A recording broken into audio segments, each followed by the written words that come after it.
کہ ایک عمل کتابوں میں لکھا ہے جناب عباس کے حوالے سے کہ اگر کوئی کسی مشکل میں آئے، کسی پریشانی میں آئے، تو وہ ان عمل کو انجام دے سکتا ہے۔ اس میں کیا ہے؟ یہ عمل ہے 10 دفعہ یاسین پڑھنے کا، 10 دفعہ سورہ یاسین پڑھنا ہے۔ کس طرح پڑھنا ہے اس کی ترتیب بھی ہے۔ اچھا، اب آپ چاہیں تو آپ ایسے بھی عمل کر سکتی ہیں۔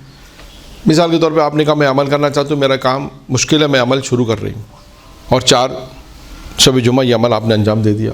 ہو سکتا ہے درمیان میں کام ہو جائے تو آپ اس عمل کو مکمل کر لیں، ٹھیک ہے؟ یا ہو سکتا ہے کہ آپ منت مان لیں۔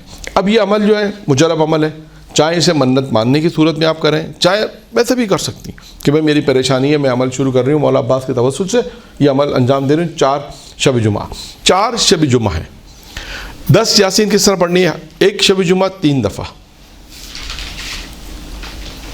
ایک شب جمعہ 3 دفعہ سورہ یاسین، دوسری شب جمعہ 3 دفعہ سورہ یاسین، تیسری شب جمعہ بھی 3 دفعہ یاسین پڑھنی، چوتھی شب جمعہ 1 دفعہ یاسین پڑھنی ہے۔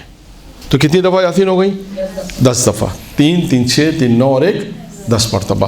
10 مرتبہ سورہ یاسین پڑھنے کے بعد آپ کہیں یہ میں جناب عباس کی نیابت میں پڑھتی ہوں اور اس کو ہدیہ کرتی ہوں ان کی والدہ جناب ام البنین کو۔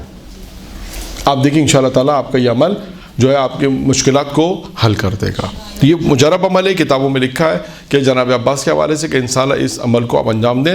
باقی مختلف عمل جناب عباس کے حوالے سے مجرب عمل ہے۔